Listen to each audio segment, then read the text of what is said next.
Hello everyone and welcome back. National parks are supposed to be America's safe havens, protected wilderness where nature is the only danger. But sometimes the real threat isn't the wildlife or the terrain. Sometimes it walks on two legs. Sometimes it has a badge. And sometimes it doesn't have a body at all. Tonight we're sharing 5 disturbing accounts from park rangers across America, from Utah to Minnesota, from kidnappings covered up by those sworn to protect, to AI voices that shouldn't exist. These are the cases the Park Service tried to keep quiet. Before we dive in, let me know in the comments where you're listening from and what time it is. If you enjoy stories like these, hit that subscribe button. It matters more than you know. Now, dim the lights. We're heading into the wilderness. Story 1. I still remember the exact moment I realized my boss had tried to kill someone. It wasn't dramatic. There was no confrontation, no chase, no weapon pointed at me. Just me, alone in my office at 11 p.m., staring at a computer screen displaying a sequence of recovered image files that told a story no one was supposed to see. My name is Blake, and I work as a digital forensics technician for the National Park Service at Canyonlands National Park in Utah. It's not the job title most people think of when they picture park rangers. I don't lead hikes or rescue lost tourists or fight wildfires. I sit in a climate-controlled office and manage digital assets. Wildlife camera footage, visitor data, permit applications, security recordings. I download SD cards, catalog images, archive data, and generate reports that help biologists track animal populations and movement patterns. It's quiet work. Boring, some would say. But I like it. I like the solitude, the routine, the fact that I can do my job without dealing with the public or navigating office politics. Just me and the data. In the summer of 2021, the park deployed a network of 12 wildlife cameras across the Needles district to monitor mountain lion activity. Cougars had been spotted more frequently near popular hiking trails, and park management wanted data to assess whether there was an actual increase in population or just increased human-wildlife encounters due to tourism. The cameras were motion-activated, positioned at natural corridors, water sources, and cliff faces where the big cats were known to travel. My job was to collect the SD cards monthly, download the images, tag them with metadata, and forward relevant footage to the wildlife biology team. Most of what I saw was exactly what you'd expect. Deer grazing at dawn, coyotes trotting through scrubland, ravens investigating abandoned campsites. Occasionally a mountain lion would trigger the camera, and those images would get flagged for the biologists. It was repetitive work, but it had a rhythm I found comforting. That changed on August 23, 2021. That was the day a solo backpacker went missing in the Needles district. Her name was Lily Brown, 29 years old, from Denver. She had filed a detailed 3-day backcountry permit, listing her planned route and campsites. She was experienced, properly equipped, and had hiked the area multiple times before. When she didn't check out on schedule, the visitor center staff tried her emergency contact number. Her sister hadn't heard from her. That's when search and rescue mobilized. The park takes missing hikers seriously. The Needles is remote. Technical terrain with limited water sources and extreme heat. People die out there if they get lost or injured. Within hours, we had SAR teams deployed, a helicopter doing aerial sweeps, and the FBI coordinating a potential kidnapping investigation because disappearances on federal land trigger federal jurisdiction. The chief ranger, a man named Grayson Adams, took personal command of the search operation. Grayson had been with the Park Service for over 20 years, moving between parks in Utah and Arizona, always climbing the ranks. He was respected, experienced, and known for running tight operations. When Grayson took charge of something, people felt confident it would be handled correctly. I was tasked with reviewing any digital evidence that might help locate Lily. Cell phone records showed her last ping near the Chesler Park area. I pulled up trail camera data from that region to see if any of our wildlife cameras had captured her movement. 3 of our 12 cameras covered areas within a mile of her last known position. On August 25th, 2 days into the search, one of the SAR teams retrieved an SD card from camera 7, which was positioned in a narrow canyon about 8 kilometers off the main trail system. The location was remote, accessible only by technical climbing or advanced wilderness navigation. It wasn't anywhere near Lily's planned route, but SAR was checking every possible area she might have wandered into if she'd gotten disoriented. The team leader handed me the SD card in a small evidence bag and asked me to prioritize the review. I logged it into the evidence system, connected it to my forensic workstation with a write blocker to preserve data integrity, and started the download. The card held 2,847 image files spanning August 1st through August 31st. I began my standard review process, opening each image chronologically and checking for anything unusual. For the first 15 days, everything looked normal. Mule deer, jackrabbits, a few coyotes, one clear shot of a mountain lion at a water seep. Standard wildlife activity with typical detection frequency. Then I noticed the spike. Between August 16th and August 20th, there were 623 detection events. That was abnormal. Wildlife cameras usually trigger a few dozen times per day at most. Over 600 events in 5 days suggested either a technical malfunction or something had been moving repeatedly in front of the camera. But after August 20th, the detection stopped completely. 0 events for the next 11 days, even though the camera status log showed it remained active with good battery levels and no error codes. A camera doesn't just stop detecting motion unless something is wrong with the sensor or unless someone deliberately turned it off. I started reviewing the high-frequency period more carefully. Most of the images from August 16th through 20th showed the same subject. A person. Not a hiker passing through, but someone moving back and forth repeatedly within the camera's field of view, as if they were working in that specific area. The figure was too far away, and the resolution too low to make a positive identification, but I could see it was a man in outdoor clothing, moving with purpose. I was about to flag the images for the SAR coordinator when I noticed something in the file directory structure that made me stop. There were gaps in the file sequence numbers. Camera files are numbered sequentially by the device. If there are missing numbers in the sequence, it usually means files have been deleted. I ran a file recovery scan on the SD card. The software identified thousands of deleted file traces, metadata fragments, and partially overwritten sectors scattered across the card's unallocated space.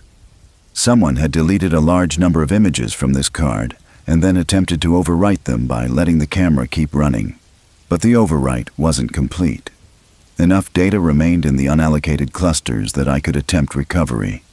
I initiated a deep recovery using forensic imaging tools, making sure to work from a cloned copy so I wouldn't corrupt the original evidence. The process took about 40 minutes. When it finished, I had recovered 147 images from the deleted space. All of them were from August 16th. All of them had been deliberately erased. I opened the first recovered image. Timestamp, August 16th, 2:47 p.m. The image showed a woman walking alone through the canyon, approaching the camera location from the north. She was wearing a blue tank top and tan hiking pants, carrying a teal backpack.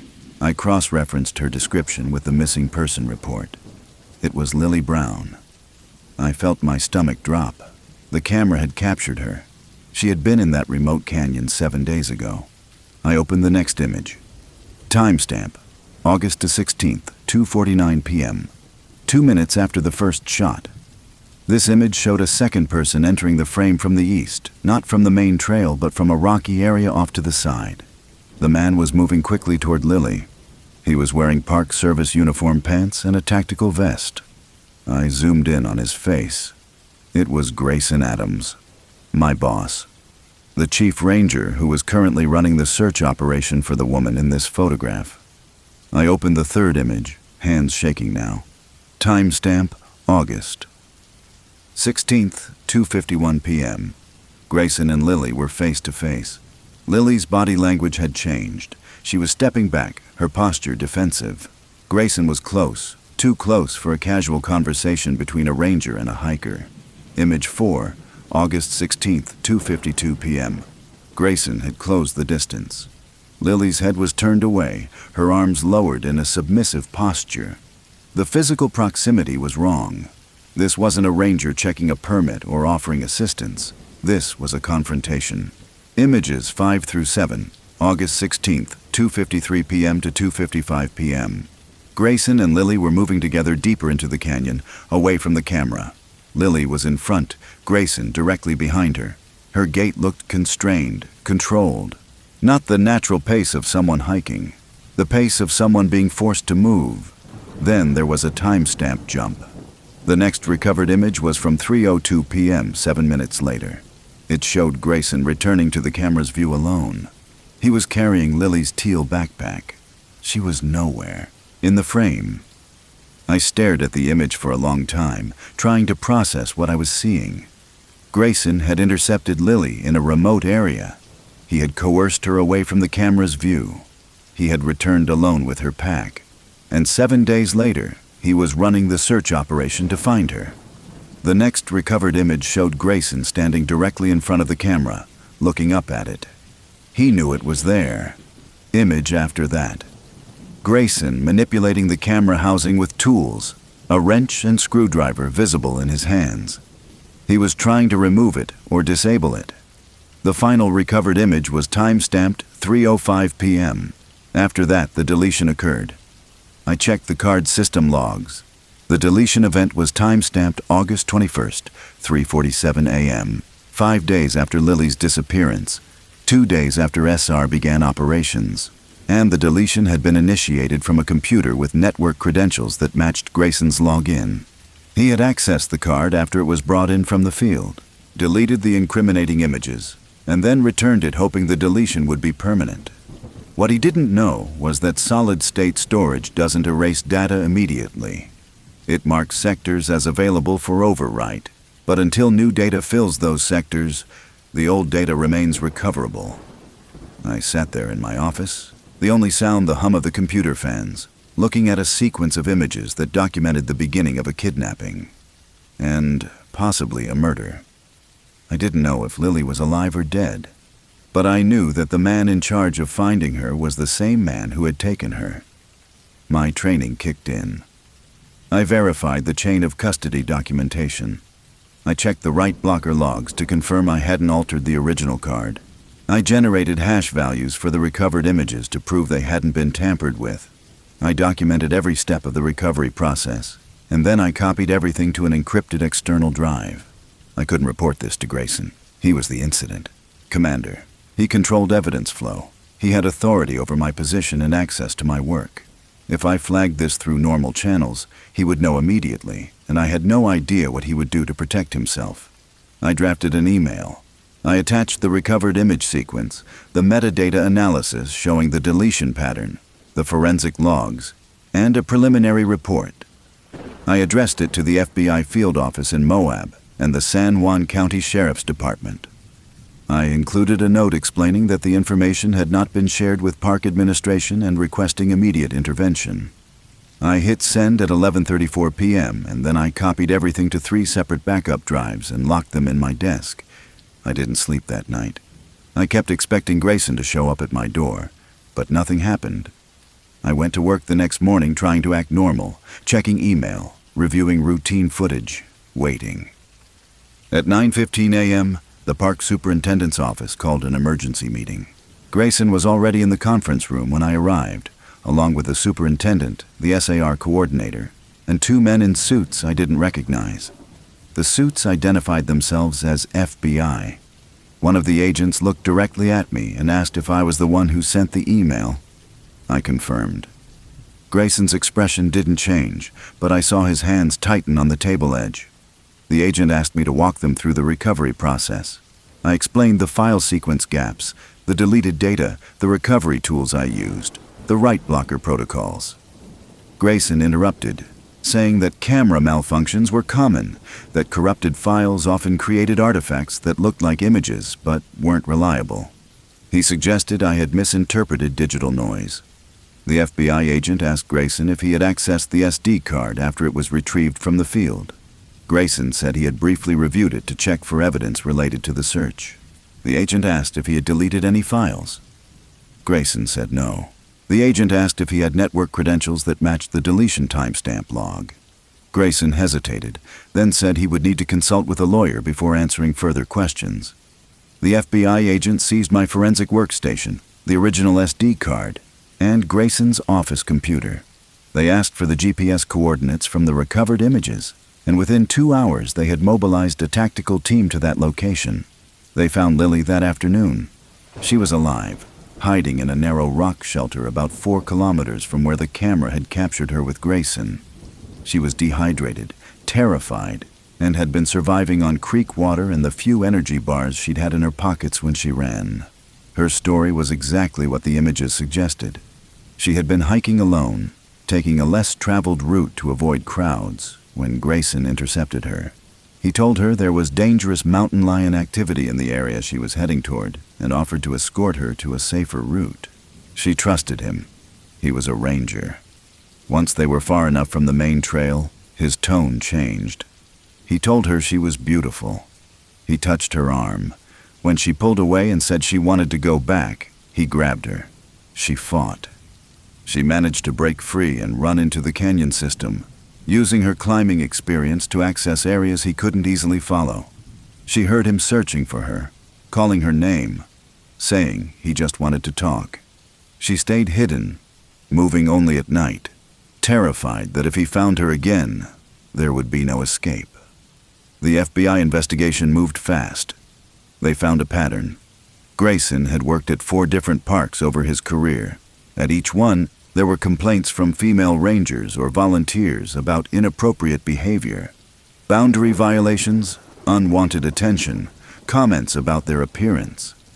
At his previous park in Arches, a female ranger had filed a formal complaint saying he had followed her on a solo patrol and made physical advances.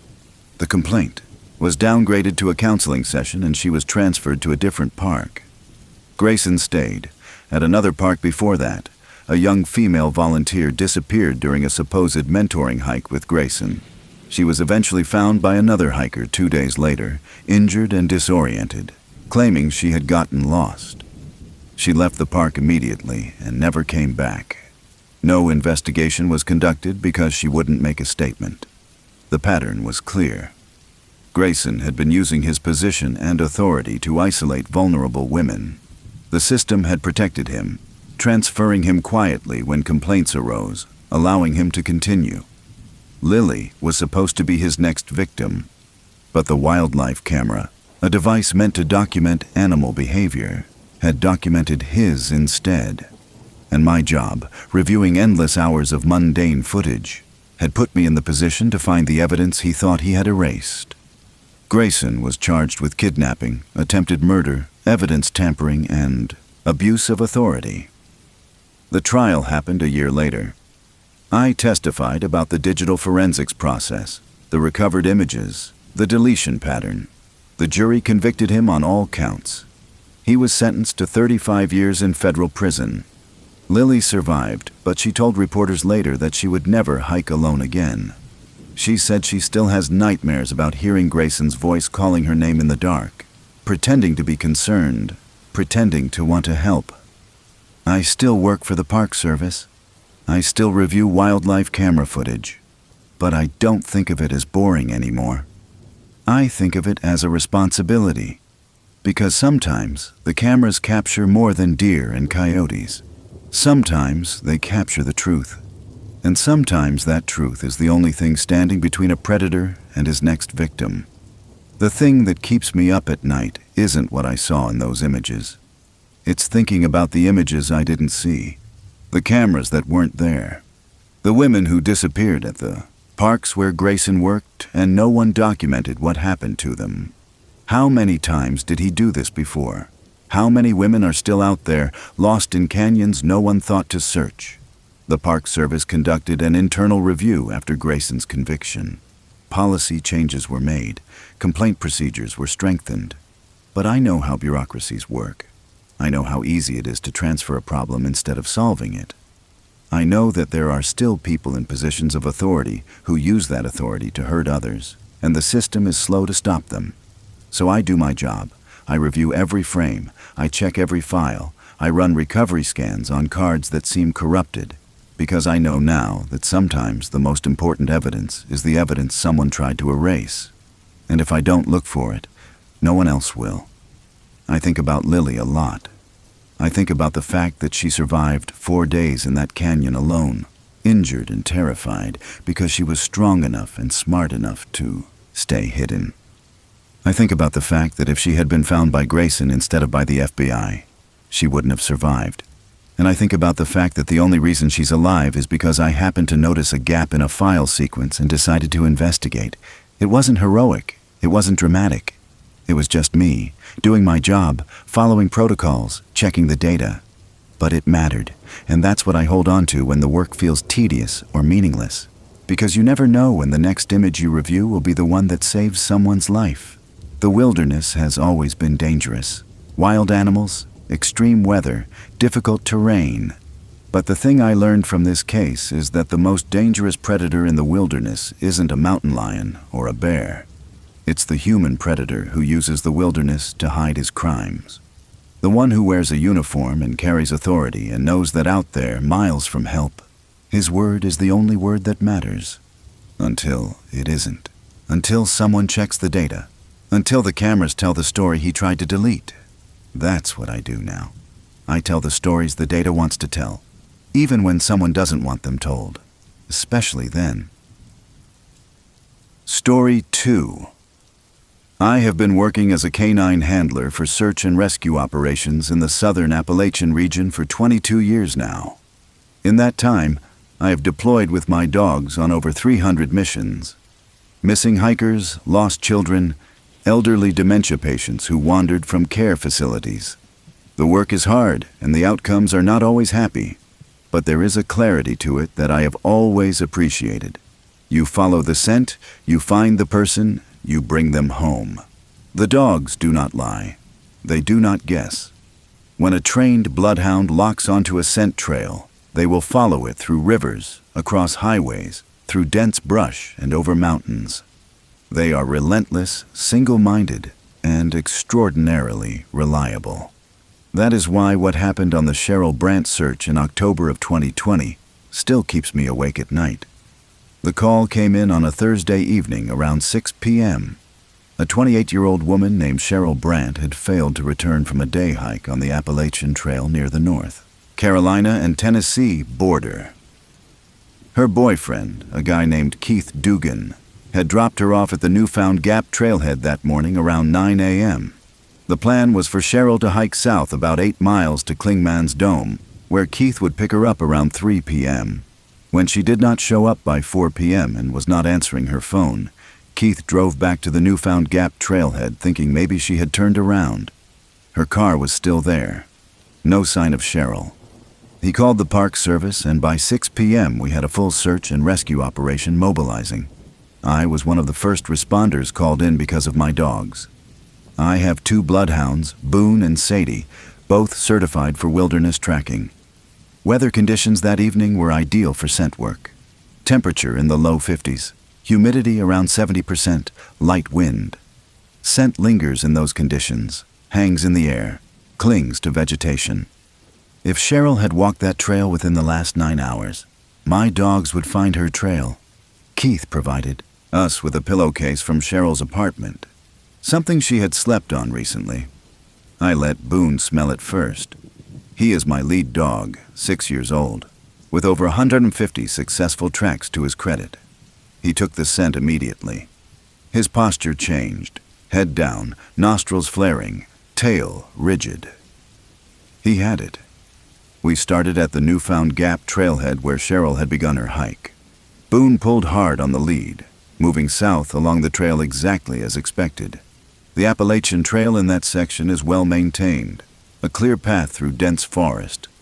Visibility was good even as the sun started setting. We had lights, radios, a team of 12 personnel spread out in a coordinated search pattern. Boone moved fast, confident, and I felt that familiar surge of optimism that comes when a dog locks onto a strong trail. We were going to find her. Maybe she had twisted an ankle and could not walk out. Maybe her phone had died and she had tried to hike back in the dark and gotten disoriented. We would find her. and she would be fine. Boone tracked for about 200 yards down the trail. Then he stopped. Just stopped. Not a gradual slowdown, not a hesitation, but a full stop. He lowered his head, sniffed the ground in a tight circle, then sat down. That is not normal behavior. When a dog loses a scent, they will usually cast around, widen their search pattern, try to pick it up again. Boone just sat there staring at me. I encouraged him, gave him the scent article again, let him smell Cheryl's pillowcase. He sniffed it, stood up, took 3 steps forward, then started walking in circles. Tight circles, maybe 10 ft in diameter, around and around. His tail dropped. His ears went back. He whined. That is a stress response. I have seen it before when dogs encounter something that frightens them or when they are in pain. But there was nothing there. No visible threat, no hazard. Just the trail, the trees, the fading daylight. I called over my supervisor, a guy named Lance Grimsby, who has been coordinating SR operations in the Smokies for 15 years.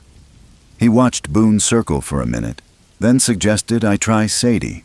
Different dog, fresh start. Sadie is younger, 4 years old, less experienced but incredibly driven. I gave her the scent and she took off, pulling me down the trail. Same path Boone had taken, and at almost the exact same spot, she stopped. I checked my GPS. We were at coordinates 35.6103 latitude, minus 83.4287 longitude. Sadie circled just like Boone had. Tight, anxious circles. Then she backed away from the trail, pulling toward me instead of forward. She whined, a high-pitched keening sound I had never heard from her before. Lance called in 2 more canine teams from neighboring units. Maybe my dogs were having an off night. Maybe they were picking up a confounding scent, another hiker, an animal. It happens. The other 2 teams arrived by 8 p.m. and we tried again. Same result. 4 different dogs, 4 different handlers, all stopping at the same location, all exhibiting the same circling behavior, all refusing to move forward past that point. Lance made the decision to bypass the problem area and establish a new starting point further down the trail. If Cheryl had continued south toward Klingman's Dome, we could pick up her trail beyond whatever was interfering with the dogs. We hiked another half-mile down and tried again. The dogs tracked backward toward the problem spot, then stopped. Same coordinates, same behavior. It was like hitting an invisible wall. By midnight, we had expanded the search to include ground teams without dogs, sweeping the area on foot with lights and thermal imaging. Nothing. No sign of Cheryl, no footprints off the trail, no torn clothing, no dropped belongings. It was as if she had walked 200 yards down the Appalachian Trail and then vanished. We worked through the night. At first light, I went back to the spot where the dogs had stopped. I wanted to understand what they were reacting to. I walked the area slowly, looking for anything unusual. The terrain was standard for that elevation. Mixed hardwood forest, leaf litter, a few large boulders, dense undergrowth of rhododendron and mountain laurel. I noticed a slight depression in the ground, maybe 15 F to the left of the trail. Not a sinkhole exactly, but a shallow bowl where the earth had settled. I stepped into it and immediately felt lightheaded. Just a wave of dizziness that passed in a few seconds. I stepped back onto the trail and the feeling went away. I tried again. Same thing. Dizziness, slight nausea, a sense of disorientation. I radioed Lance and told him I thought we might have an atmospheric issue.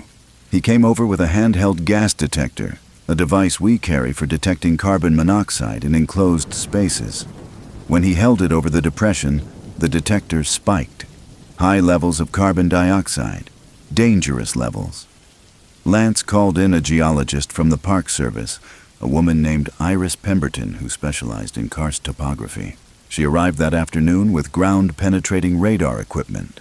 What she found was unsettling. Beneath that section of trail was an extensive limestone cave system, completely unmapped, probably formed by ancient water erosion. The caves were filled with stagnant water and decomposing organic material.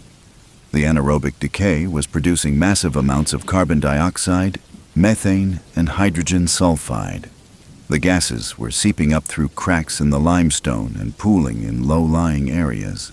The depression I had stepped into was essentially a gas trap. Iris explained that dogs have olfactory systems tens of thousands of times more sensitive than humans. They can detect gases at concentrations far below what we can perceive. My dogs had not lost Cheryl's scent. They had detected a hazardous atmosphere ahead and refused to proceed. They were protecting themselves. But here is what I could not understand. If the gas concentration was high enough to stop the dogs, why had Cheryl continued walking? She would have been affected, disoriented, possibly unconscious. We should have found her collapsed on the trail or nearby. We searched that entire area.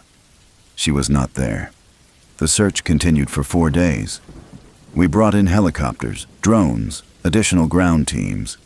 We covered a 10-mile radius from the last known point. Nothing. Then, on day 5, a hiker found Cheryl.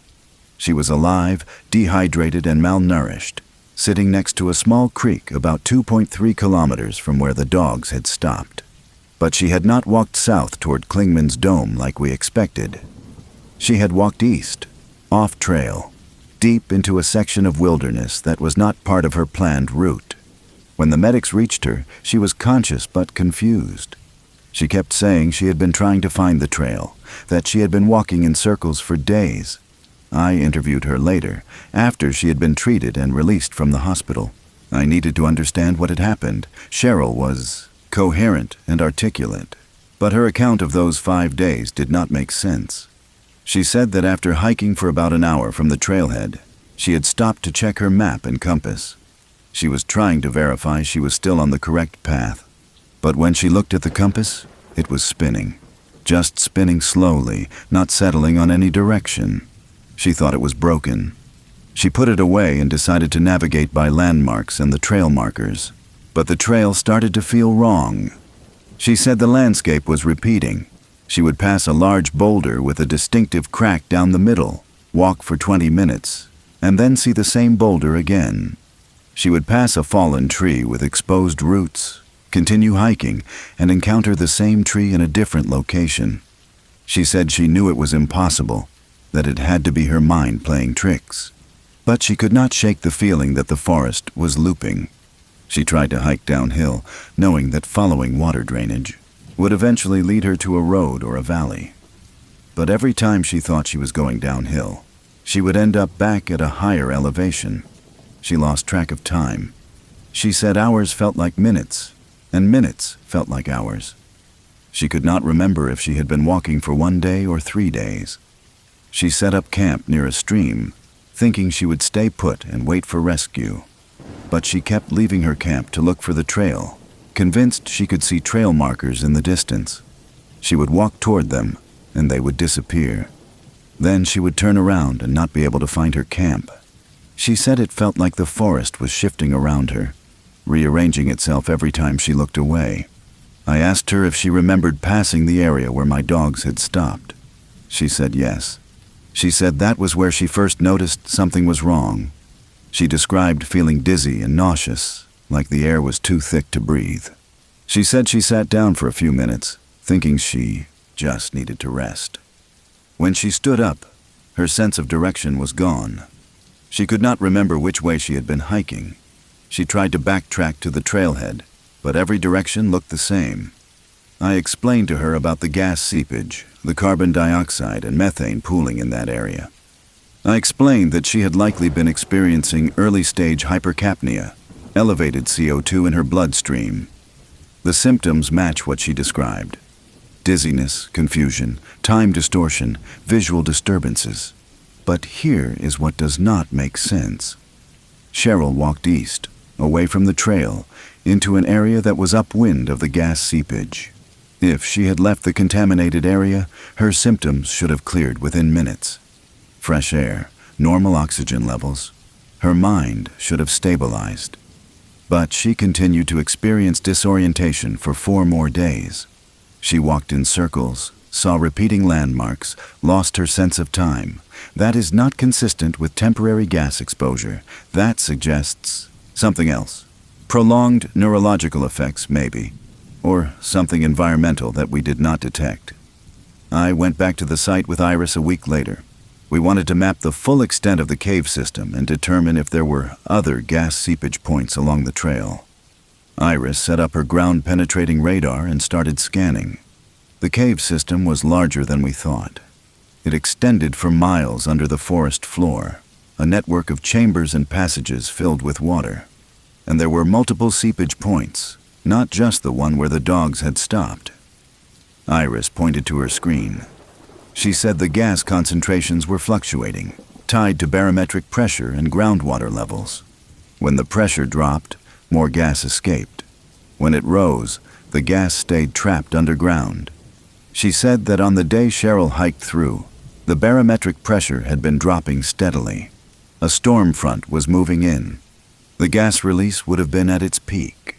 Cheryl had walked into a cloud of invisible, odorless carbon dioxide and methane. She had been breathing it for who knows how long enough to disorient her completely, long enough to make her walk off trail and into the wilderness. But why did not she collapse? Why did not she lose consciousness?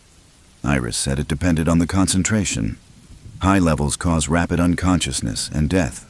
Moderate levels cause the symptoms Cheryl described: confusion, dizziness, altered perception, but not incapacitation. Cheryl had been exposed to moderate levels, enough to scramble her brain but not knock her out. And once she left the immediate area, the damage was already done. Her sense of direction was gone. Her ability to navigate was compromised. She spent the next 4 days wandering in circles, gradually moving further from the trail and deeper into the wilderness. If that hiker had not found her, she might have died out there. Dehydration, hypothermia, starvation. She was lucky. But I keep thinking about my dogs. They stopped at that exact spot. They refused to go forward. They detected the danger and protected themselves. And in doing so, they may have saved their own lives. But they could not save Cheryl. She had already passed through. She was already breathing the gas. She was already lost. The Park Service closed that section of trail for 2 months while engineers installed ventilation monitoring and warning signs. They rerouted a small section to avoid the worst seepage point. But the cave system is still there. The gas is still seeping, and every time I deploy on a search in that area, I watch my dogs closely. If they stop, if they circle, if they refuse to move forward, I trust them, because they know things we cannot see. They sense dangers we cannot detect. I think about Cheryl often. She recovered physically, but she told me she has not been able to hike alone since.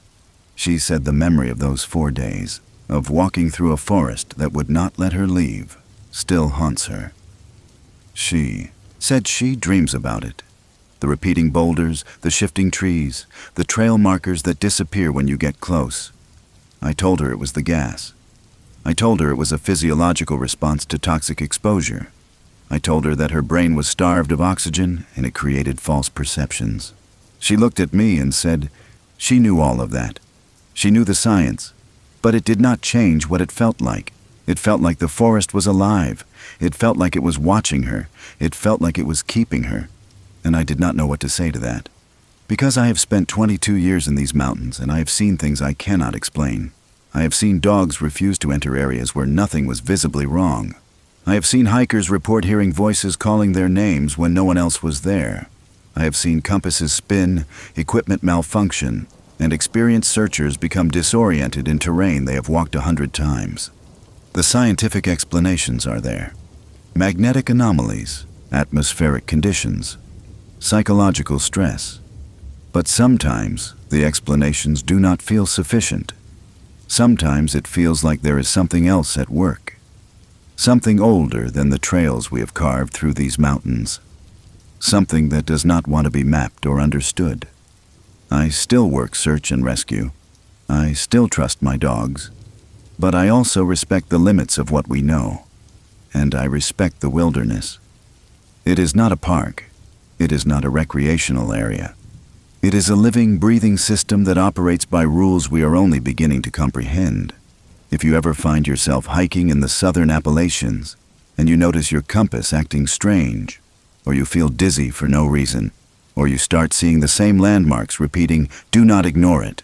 Turn around, go back the way you came, trust your instincts, and if you are ever lost and you see search dogs in the distance, but they stop and will not come closer, understand that they are not abandoning you. They are protecting themselves from something you cannot see, something that might have already gotten to you, and at that point, all you can do is hope that someone finds you before the forest decides to keep you. Story 3. I have been working as a ranger at Voyageurs National Park in northern Minnesota for 8 years, and for the last 3 of those years, I have also served as the acting detention officer for our remote outpost station on Rainy Lake. Most people do not realize that some of the larger national parks have holding cells, temporary detention facilities where we can secure individuals who have committed serious crimes on federal land until law enforcement can transport them to a proper jail.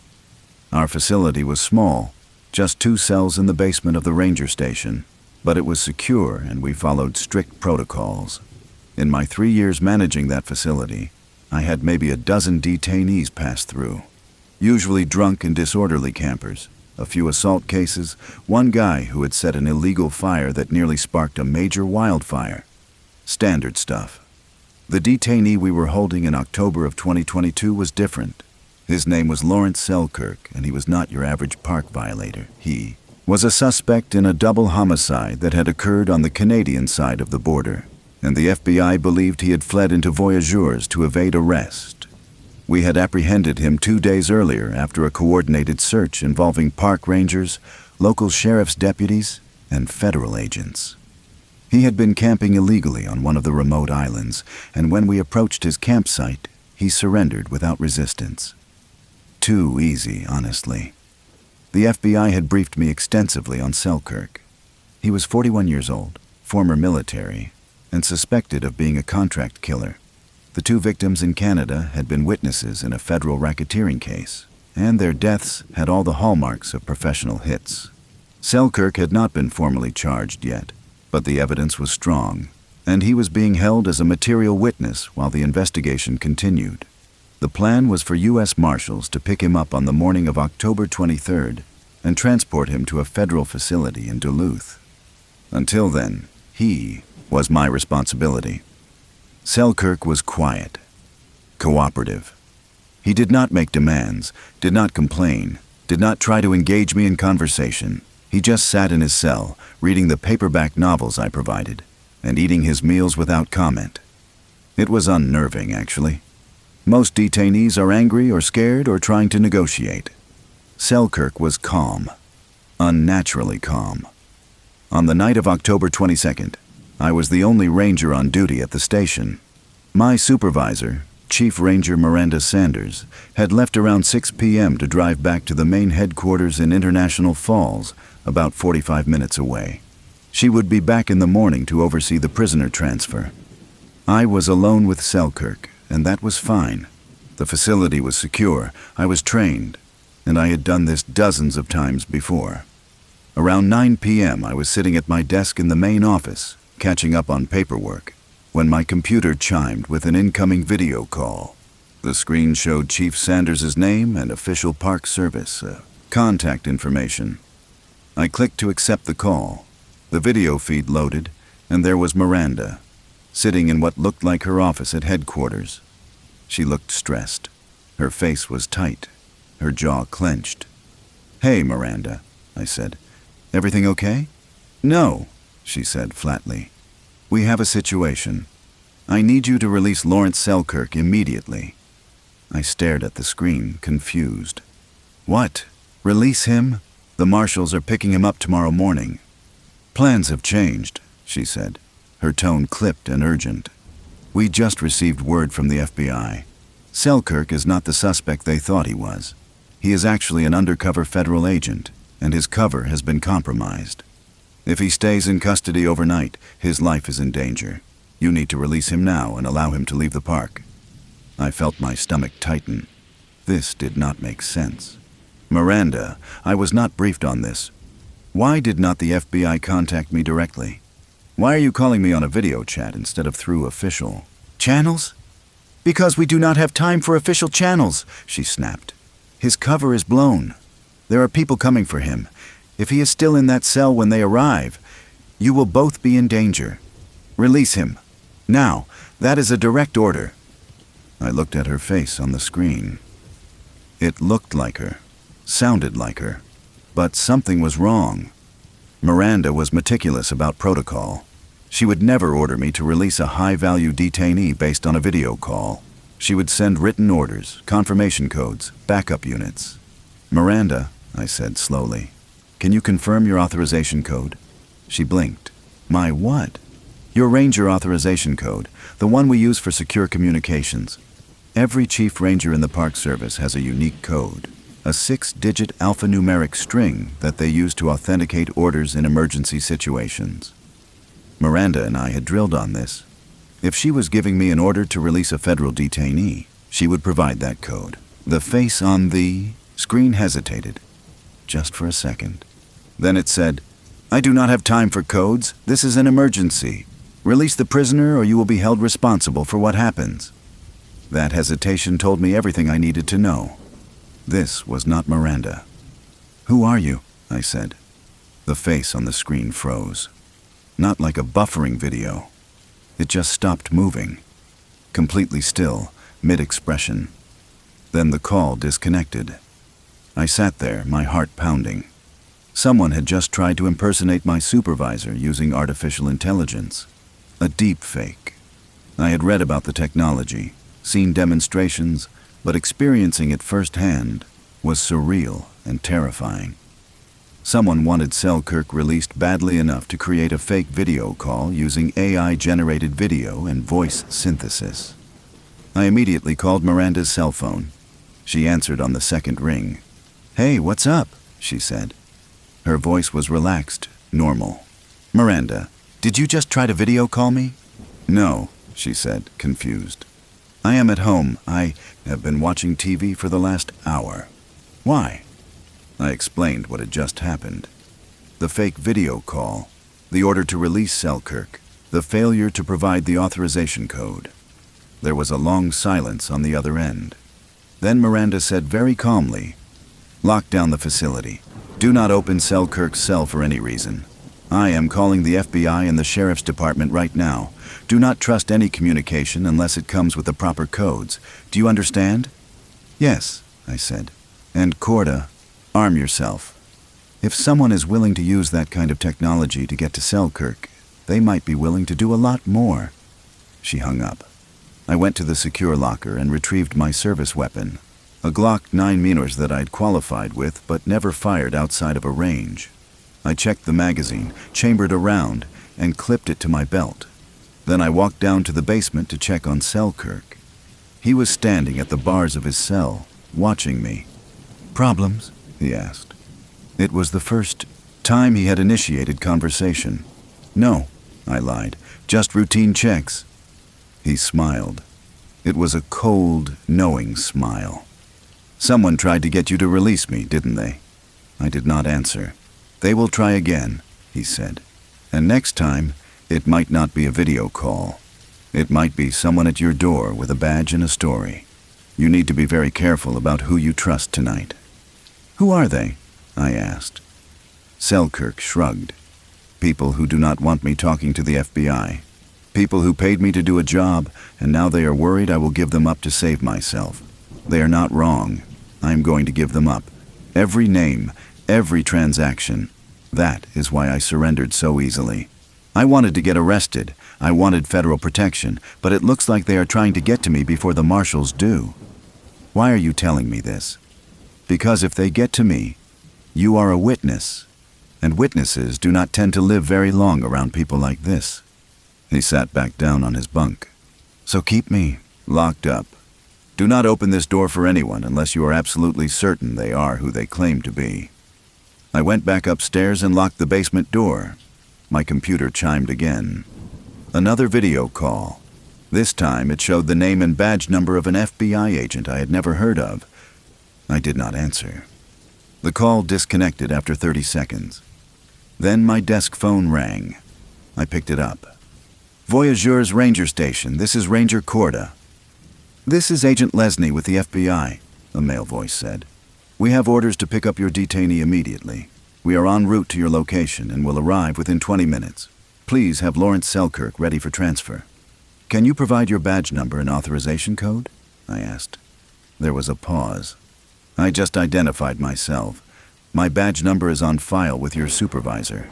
I need the authorization code, I insisted. Another pause. Then the line went dead. I checked the caller ID. The number showed as unknown. My heart was racing. How many attempts were they going to make? And how long before they gave up on phone calls and video chats and just showed up in person? I called Miranda back. She told me the FBI and the Sheriff's Department were aware of the situation and were sending units to my location. ETA was 45 minutes. I just had to hold out until then. At 10 p.m., I heard a vehicle pull up outside the station. I turned off the interior lights and moved to the window, staying low. A black SUV with tinted windows was parked in front of the building. 2 men got out, both wearing dark clothing.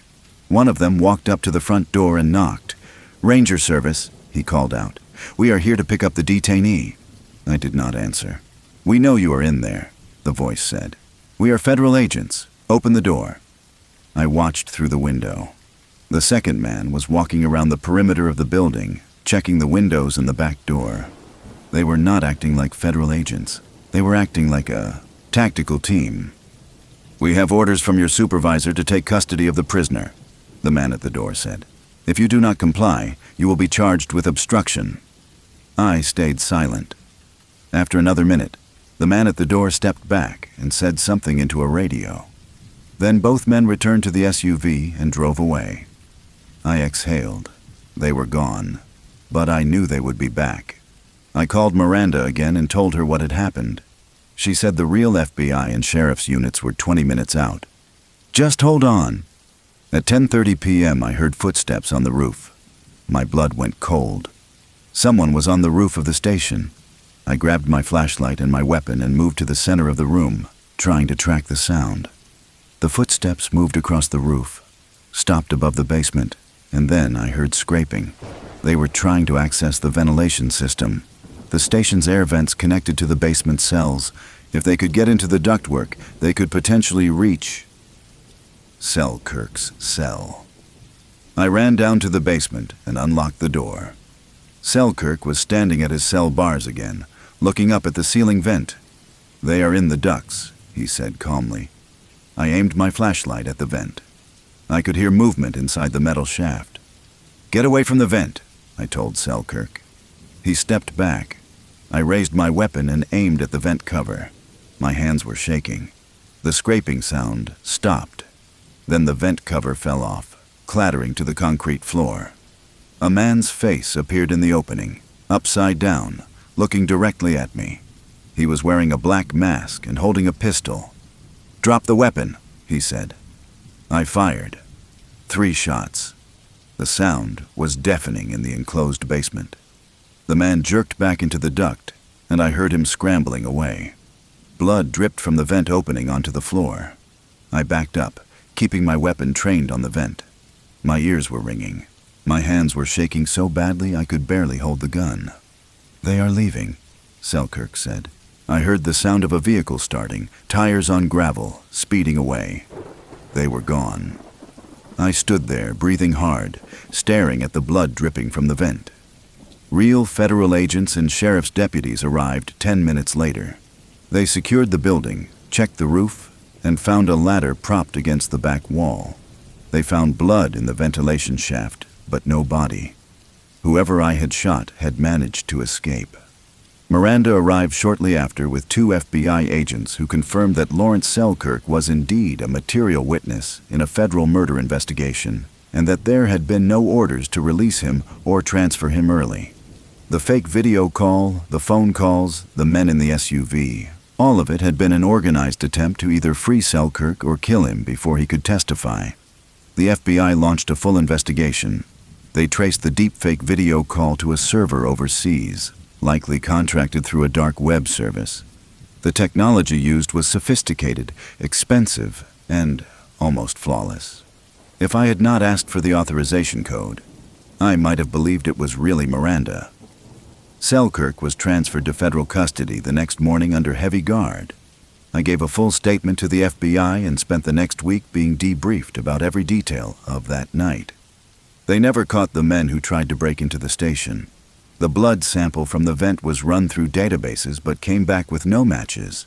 Whoever they were professionals, and they had vanished. I requested a transfer out of the detention officer role after that. I still work at Voyageurs, but I stick to trail maintenance and visitor services now. No more holding cells, no more detainees, and I do not accept video calls anymore unless I can verify them through secondary channels. The experience taught me that technology has made it almost impossible to trust what you see and hear. A video call from your supervisor might not be your supervisor. A voice on the phone might not be who they claim to be. In a world where artificial intelligence can perfectly mimic anyone, the only thing you can rely on is protocol. Codes, verification, redundancy. Miranda and I still talk about that night sometimes. She said the fake video call was so convincing that if she had seen it herself, she might have believed it was real. The facial movements, the voice, the mannerisms, all of it was perfect. The only flaw was the hesitation when I asked for the authorization code. That single moment of processing, that brief pause while the AI tried to figure out how to respond, that was the tell. That was what saved both my life and Selkirk's. I think about that pause a lot. I think about how close I came to opening that cell door, to walking a contract killer out of the building and handing him over to the people who wanted him dead. I think about how I would have spent the rest of my life knowing I had been tricked, knowing I had failed. But I did not fail. I asked the right question, and in that moment, human intuition and training beat artificial intelligence. For now, anyway. But the technology is getting better. The deep fakes are getting more convincing. And next time, there might not be a pause. Next time, the AI might know the authorization code. Next time, it might be perfect. So if you ever get a call from your boss, your colleague, your friend, asking you to do something that does not feel right, ask a question only the real person would know the answer to. Trust your instincts. Follow your protocols. Because in the age of artificial intelligence, the most dangerous weapon is not a gun or a knife. It is a lie that looks and sounds exactly like the truth. Story 4. I watched the GoPro footage of my body walking to the cliff's edge while I was unconscious. I watched myself lean over and look down with eyes that were not seeing anything. And I have no memory of it. None. My name is Alan Soren, and I've been working as a law enforcement ranger at Yellowstone National Park for 12 years. In that time, I have dealt with just about every kind of visitor problem you can imagine. Bear encounters, illegal campfires, drunk tourists trying to pet bison. You name it. But nothing prepared me for what started happening on the Eagle Ridge Trail in the summer of 2023.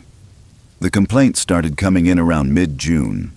Hikers would return from the Eagle Ridge Plateau and file reports at the visitor center about their photos looking wrong. At first, we assumed it was user error.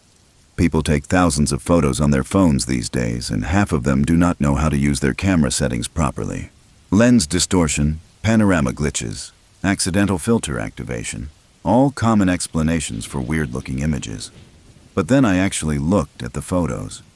A family from Ohio showed me their vacation album. Most of the pictures were normal. Geyser shots, wildlife, the usual tourist stuff. But the photos from Eagle Ridge were different. In one image, a twisted pine tree that I had seen 100 times appeared to be leaning at a 45-degree angle, its trunk impossibly elongated like it had been stretched in an editing program. In another photo, a wooden safety railing appeared to curve and extend across the entire frame, as if the trail itself had warped. The family insisted they had not used any filters or editing apps. I checked the metadata. The AXIF data confirmed their story. No Photoshop, no manipulation. Just raw images captured by an iPhone 13. The shutter speed, focal length, and ISO were all consistent with standard daylight photography. These were unaltered photographs of something that should not exist. I started pulling more reports. Over the course of 3 weeks, I found 14 separate complaints about distorted photos from Eagle Ridge. Different cameras, different visitors, but the same pattern. Horizons that curved unnaturally. Rock formations that appeared shifted or duplicated. Distances that did not match reality. All from the same 2-mile stretch of trail that ran across a high plateau above Obsidian Basin, one of the park's most active geothermal areas. I decided to investigate properly. On July 11th, I coordinated with 2 colleagues, Bryce Kimpton and Julie Harmon, to conduct a controlled test.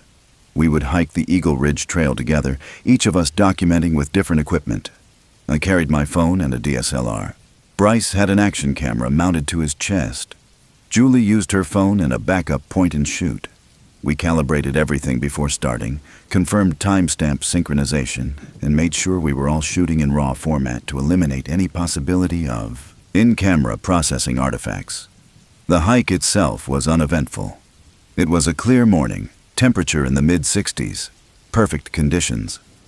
We reached the plateau section around 10 a.m. and started our documentation. We took reference photos of specific landmarks. A gnarled pine with a lightning scar, a distinctive rock overhang, the wooden railing along a particularly steep section. We stood in the same spots, took the same shots from the same angles, made notes of everything. Back at the ranger station that afternoon, we uploaded all the images to my computer and started comparing. That is when my stomach dropped. The photos did not match reality. In person, the lightning-scarred pine had been leaning slightly to the left, maybe 10 degrees off vertical. Normal wind-shaped growth. But in Julie's phone photos, that same tree was leaning at nearly 45 degrees, and its trunk appeared elongated, stretched, like someone had grabbed it in Photoshop and pulled. But the XIF data was clean.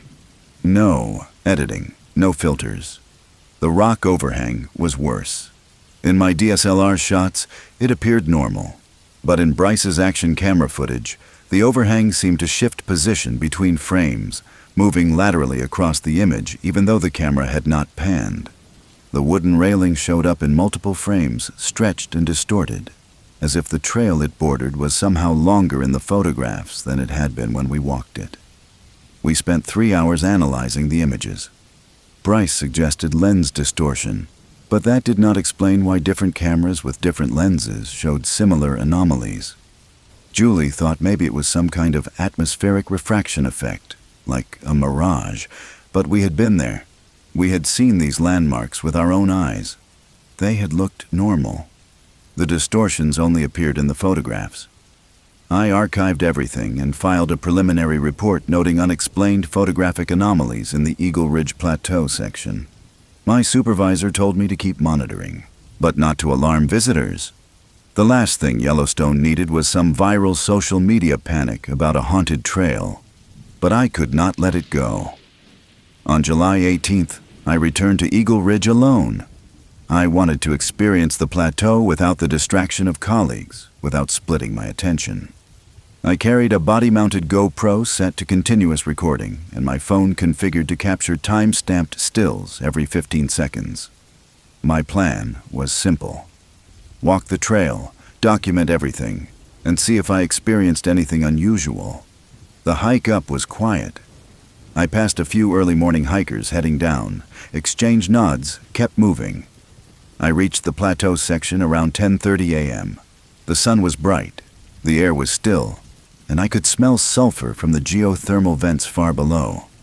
I walked slowly, paying attention to every detail, every sensation.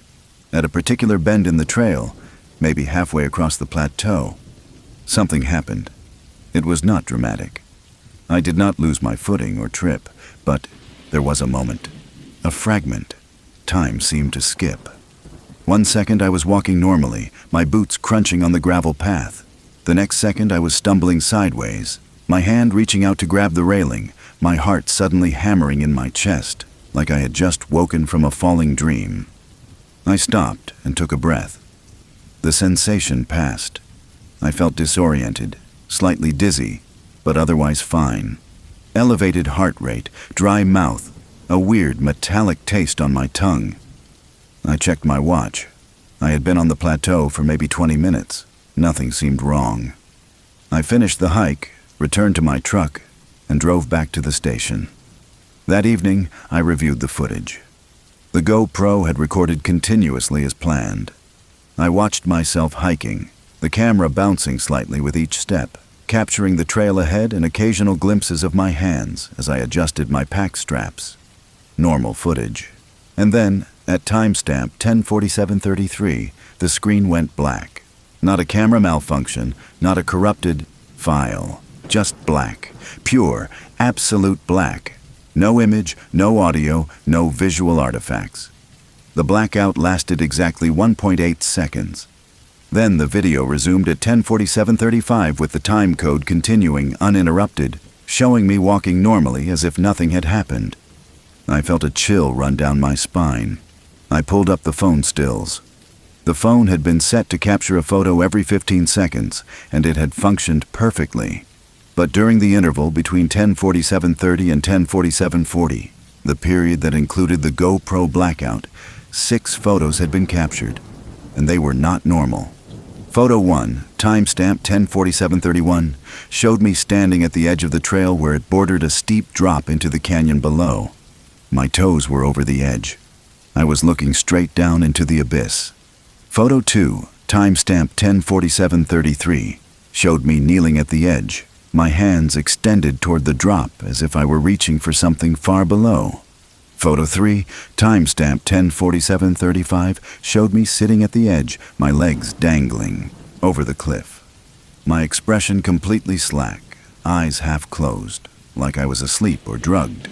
Photo 4, timestamped 10:47:37, showed me from behind, my torso leaning outward over the drop, my body at an angle that should have sent me tumbling over the edge.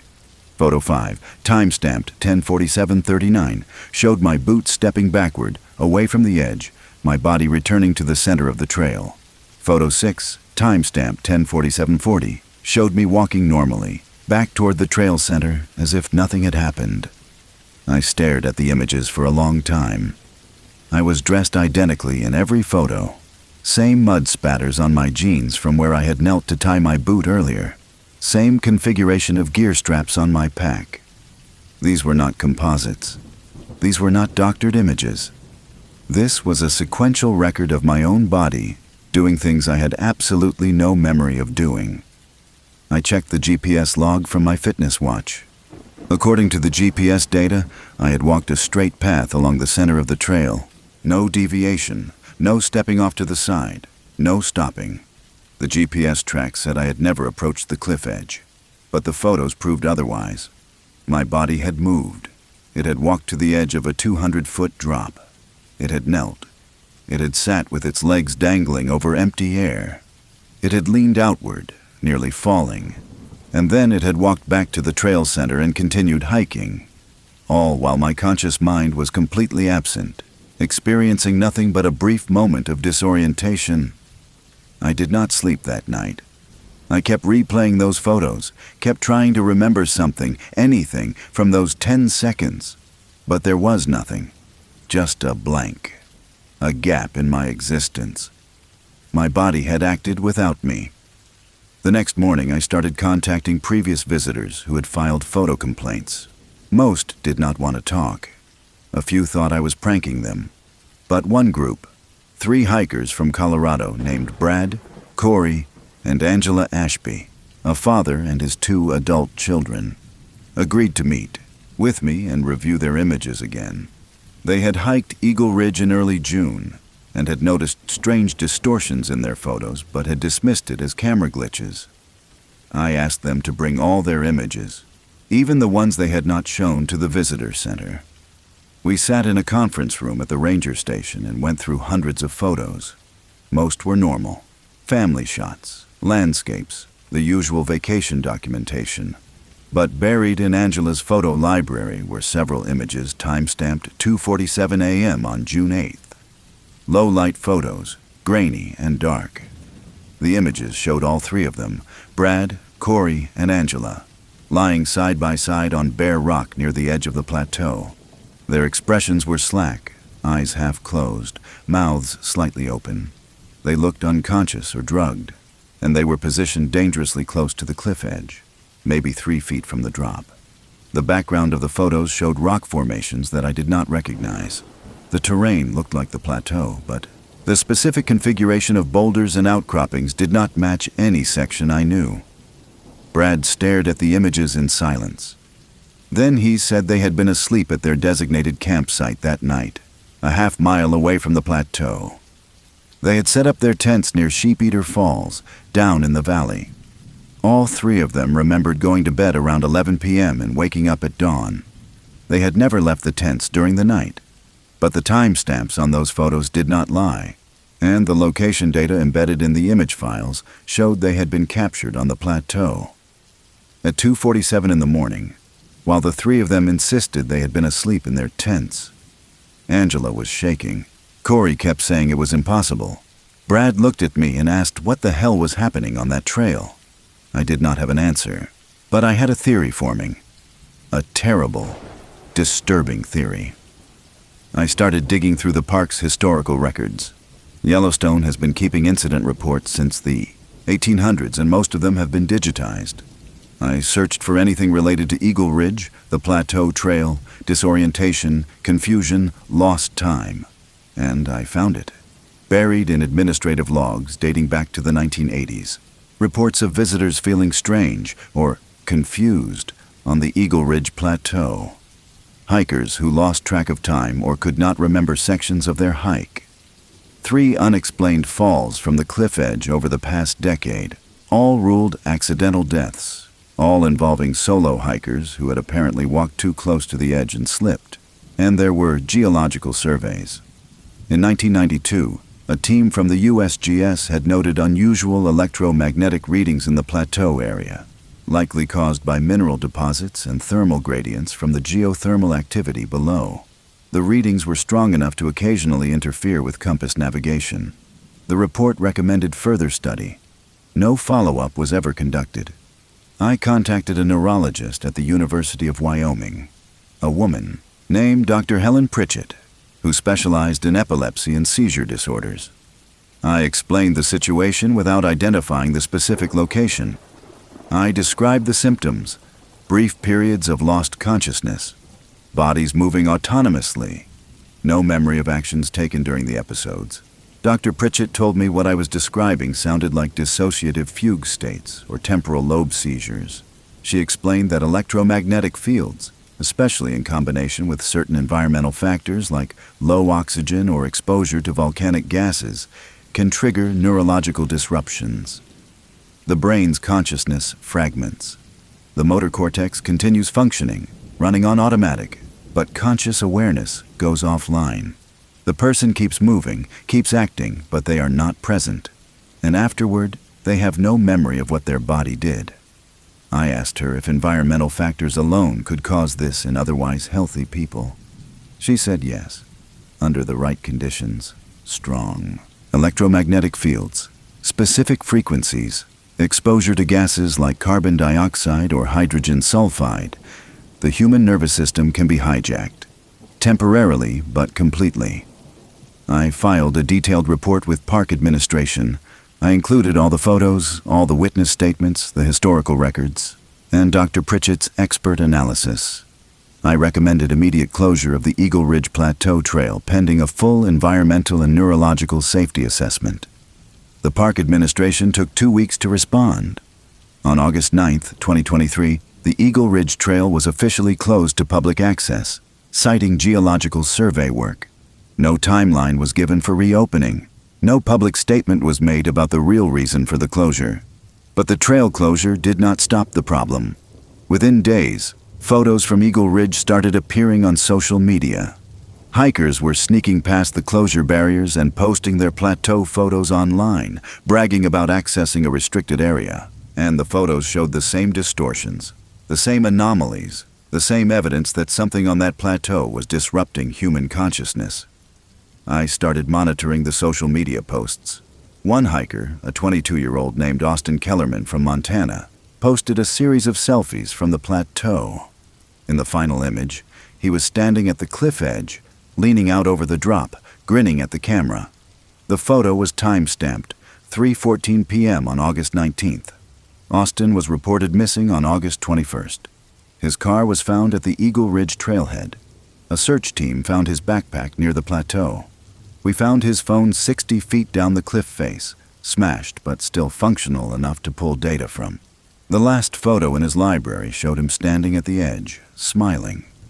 It was the same photo he had posted online, but the metadata revealed something he probably never saw. The phone had continued capturing images on a timer even after Austin posted that final selfie. 3 more photos were stored on the device, time-stamped after his social media post. They showed him stepping forward, off the edge, into empty air. His expression was blank, eyes vacant, like he was sleepwalking. We recovered Austin's body from the rocks below. The fall killed him instantly. The official report called it an accidental death, but I knew better. Since then, I have developed a new awareness of my own consciousness, or rather, my lack of certainty about it. Because here's the thing, I have no way to know, in any location, whether my consciousness is actually continuous. Every time I hike, every time I patrol, every time I walk across terrain I cannot fully map or understand. I have to accept that there might be gaps. Moments when my body acts without me. Moments I will never remember. And if it can happen on that plateau, where else does it happen? How many other places in Yellowstone, in national parks across the country, have the same geological and electromagnetic properties? How many? People have fragmented without realizing it? How many falls, how many disappearances, how many deaths were not accidents, but the result of bodies acting while consciousness was offline? The Eagle Ridge Trail remains closed. The official line is ongoing geological surveys. The real reason is buried in administrative files marked confidential. Yellowstone receives over 4 million visitors a year. The Park Service cannot afford the liability of admitting that a specific trail can hijack your brain and make your body act without your knowledge or consent. I still work at Yellowstone. I still patrol trails and assist visitors and write incident reports. But everything has changed. Every time I step onto a trail, I wonder if this is the place where it will happen again. Every time I feel a moment of disorientation, a brief skip in time, I wonder what my body did while I was gone. I have photos of myself at the cliff's edge, eyes vacant, body dangling over a drop. I have no memory of it. Somewhere between the person walking the trail and the person in those photos, I ceased to exist. My body continued, but I was gone. And the worst part is not knowing if it happened just that once, or if there are other gaps, other moments my body moved while I was absent, and no camera was there to document it. How many times have I ceased to exist without knowing? How many times will it happen again? The wilderness is older than us. It has rules we do not understand. And sometimes those rules reach inside your skull and flip a switch, and you are gone. Your body keeps walking, your eyes keep seeing, but you are not there. And when you come back, if you come back, you will never know what you did while you were absent. I carry that knowledge with me every day now, and it is heavier than any pack I have ever worn. Story 5. I still check mirrors differently now. Quick glances, never lingering. My wife asked me about it once, and I told her it was nothing, but it is not nothing. What happened at Mirror Lake in the summer of 2024 changed how I understand reality. Or maybe it just showed me that I never understood it in the first place. My name is Adrian Kemper, and I've been a ranger at Sierra National Forest for 11 years. I work primarily in the high country, the granite basins and alpine lakes above 10,000 feet, where the air is thin and the tourists are fewer. It is demanding work, but I have always preferred the solitude. At least I used to.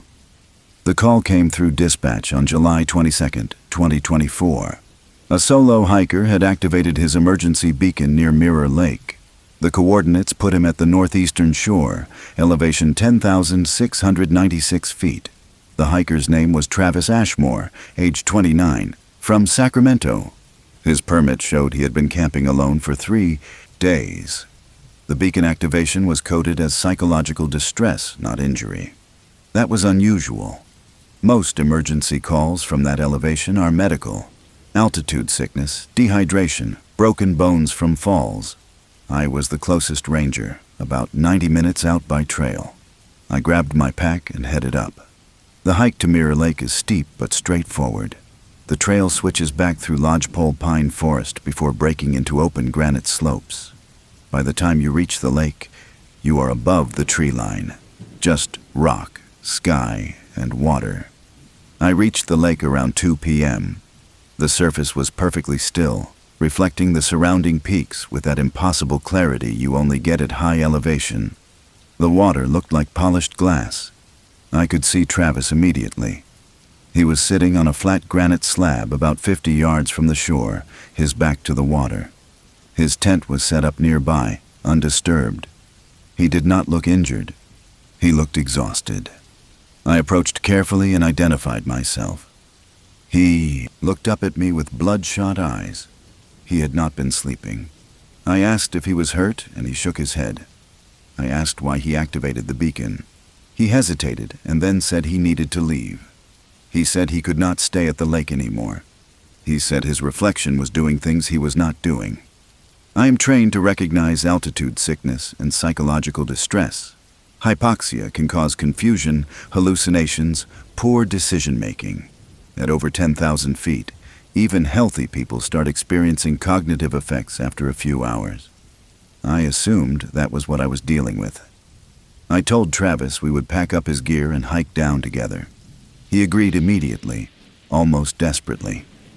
While he broke down his tent, I walked over to the lake to refill my water bottles and assess the area.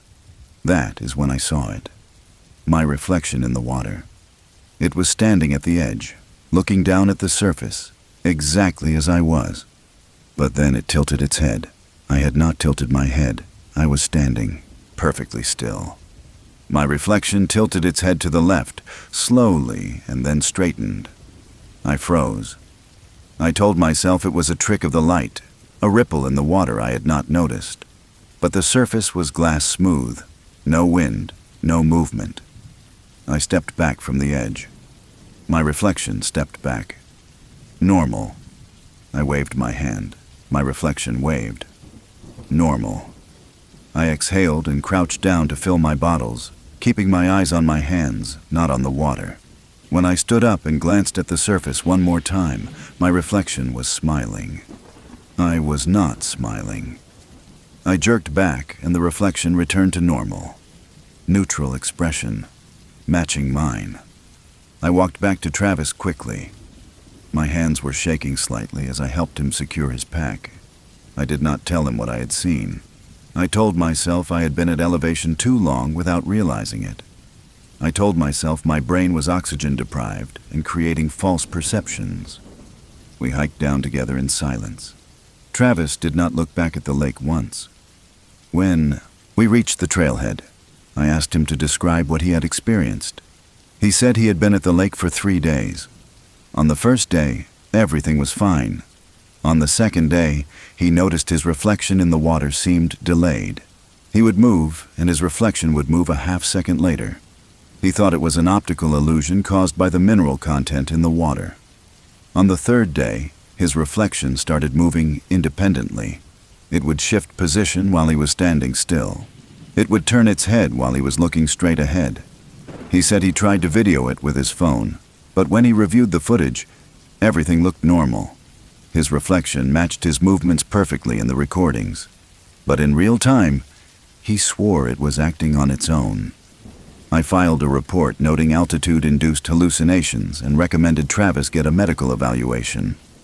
I marked the incident as resolved, but I could not stop thinking about what I had seen. The tilt of the head, the smile. I reviewed my own helmet camera footage from the lake. The video showed me standing at the water's edge, crouching to fill my bottles, standing up. My reflection in the water matched my movements perfectly. No anomalies, no delayed reactions, no independent movement. The video showed nothing wrong, but I knew what I had seen. I decided to go back to Mirror Lake. Not as a rescue, not as a patrol, as an investigation. I needed to understand what had happened. I told dispatch I was conducting a follow-up site assessment and hiked back up the next morning. The lake was exactly as I had left it. Still, silent, beautiful. I set up my equipment near the northeastern shore where Travis had been camped. I had brought a high-resolution camera, a tripod, and a notebook. I wanted to document everything methodically. I stood at the water's edge and looked down at my reflection. It looked back at me. Normal. I stayed there for 20 minutes, watching. Nothing unusual happened. I moved around the lake, testing different angles and lighting conditions. The sun was high, reducing glare. The water was so clear I could see rocks on the bottom 15 feet down. Everywhere I stood, my reflection behaved normally. I started to feel foolish. I had hiked 5 miles back up to 10,000 feet to stare at my own reflection because of a single moment of perceptual confusion. I was packing up my gear when I noticed my watch had stopped. It showed 3 p.m. I checked my phone. It showed 5 p.m. I had been at the lake for over 4 hours, but it had felt like maybe 90 minutes. That should have been my warning to leave. Instead, I stayed. I set up my tent. I told myself I was conducting a thorough investigation. I told myself I needed to experience what Travis had experienced. I told myself I was being scientific, but the truth is, I was already obsessed. I spent that evening sitting at the water's edge, watching my reflection as the sun set. The light changed, throwing long shadows across the granite. My reflection darkened with the fading light. Everything seemed normal.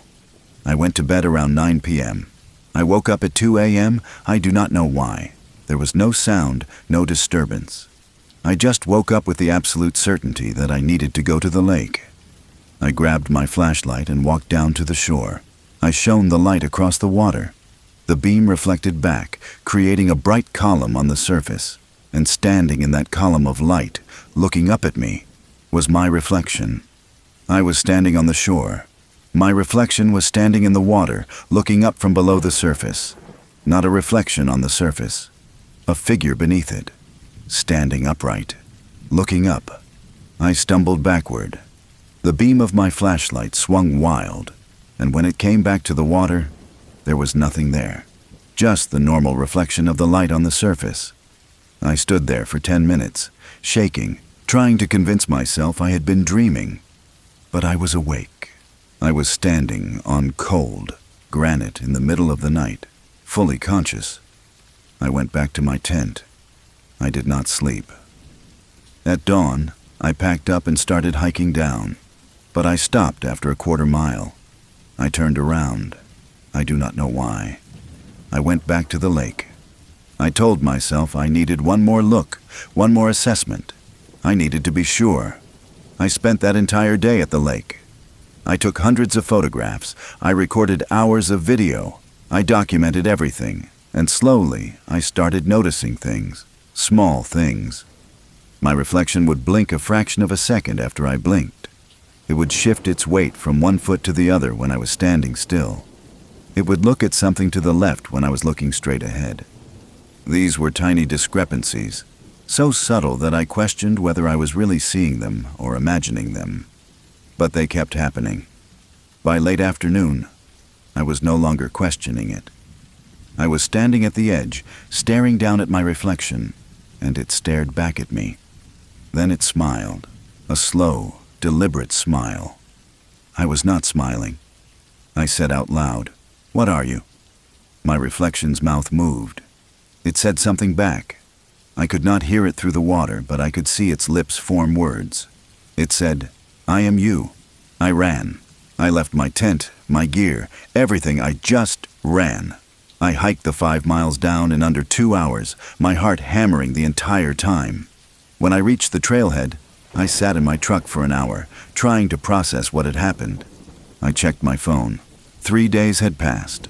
I had gone up to Mirror Lake for a single day of investigation. I had stayed for 3 days, but in my memory, it had been one long day, one continuous stretch of time. My supervisor had left me 4 voicemails asking where I was. I drove to the ranger station and filed a report. I told them everything. The reflection, the lost time, the voice.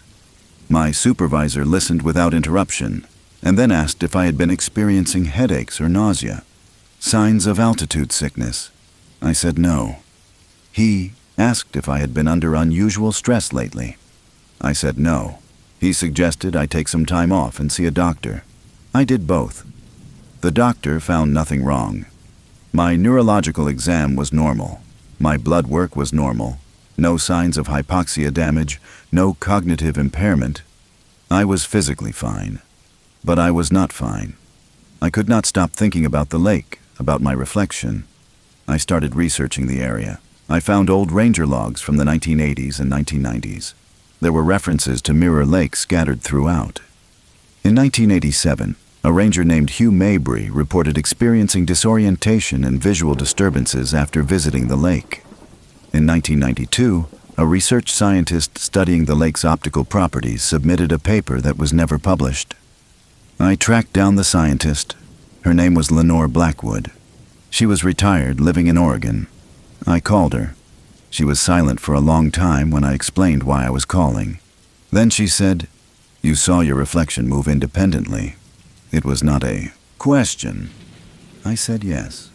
She said she had experienced the same thing. She had spent 2 weeks at Mirror Lake taking measurements and samples. By the end of the first week, she was seeing her reflection act autonomously. By the end of the second week, she was convinced her reflection was watching her even when she was not near the water. She said she left and never went back. She said the experience had caused her to develop a dissociative disorder that took years of therapy to manage. She said the lake does something to people. She did not know what. She did not know how. But she knew it was real. I asked her if she had kept her research notes. She said she had burned them. She said she did not want anyone else going up there to investigate. She said the lake should be left alone. I did not listen. I went back. I told myself I was going to solve this. I was going to document it properly and get answers. I hiked up with more equipment, better cameras, audio recorders. I was going to capture evidence that could not be dismissed.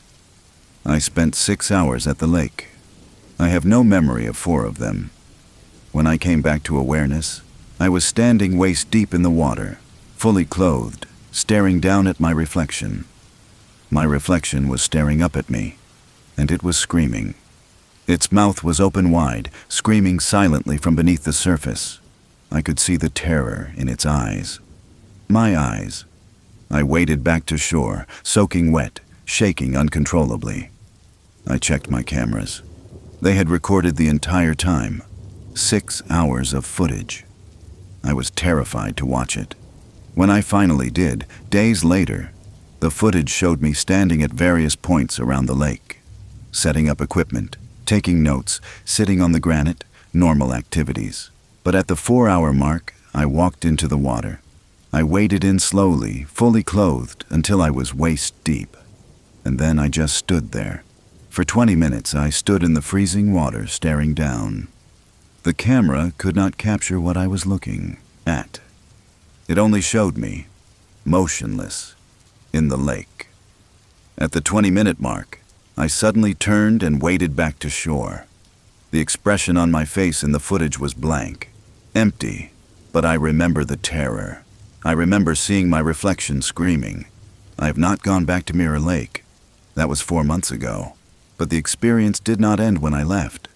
I started seeing my reflection move in other places, in mirrors at home, in windows, in the side of my truck, quick movements in my peripheral vision, a head turning when mine was still, a hand gesturing when mine was at my side.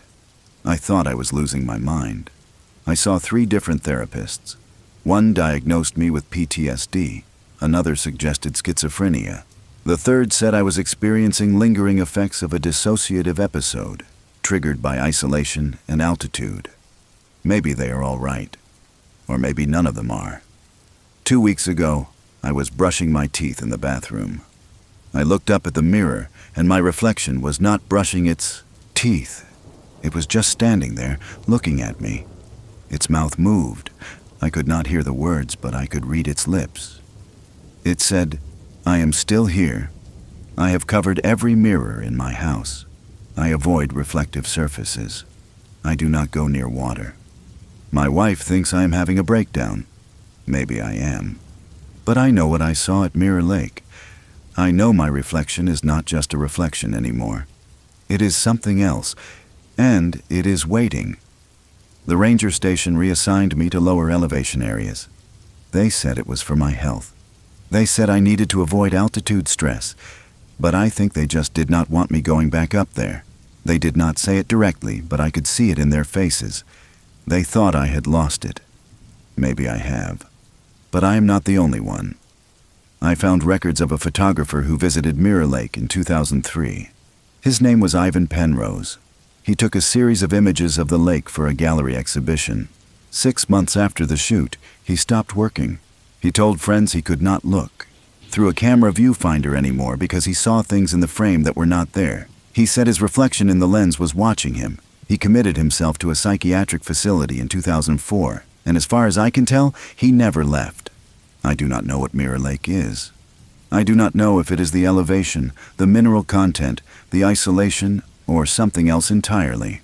I do not know if it triggers something in the brain, or if it reveals something that was always there. I do not have answers. I only have questions. And I have my reflection. It follows me everywhere now, not in the way reflections are supposed to follow. It is always a half-second behind or a half-second ahead. It is never quite synchronized. And sometimes, late at night, I see it watching me from the darkened screen of my phone, just standing there in the black glass, waiting. I reported everything to the National Forest Service. I recommended they close Mirror Lake to public access. They declined. They said there was no documented safety hazard. They said my experiences were subjective and could not be verified. They said the lake remains open. So if you are planning to hike in the Sierra High Country and you are thinking about visiting Mirror Lake, go ahead.